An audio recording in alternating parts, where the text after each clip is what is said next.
மகளிர் உரிமை தொகை.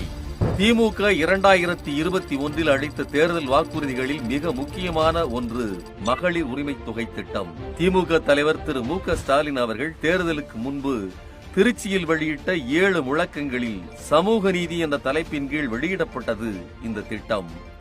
இது வெளியான உடனேயே எதிர்கூடாரத்தில் புகைச்சல் கிளம்பியது.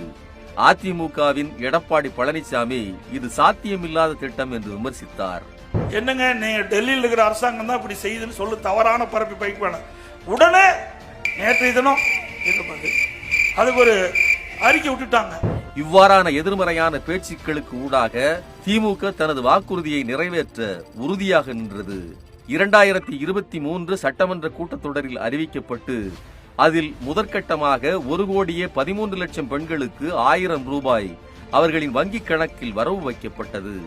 2025 டிசம்பரில் விடுபட்ட பெண்களின் விண்ணப்பங்கள் பெறப்பட்டு 17 லட்சம் பேர் கூடுதலாக சேர்க்கப்பட்டனர்.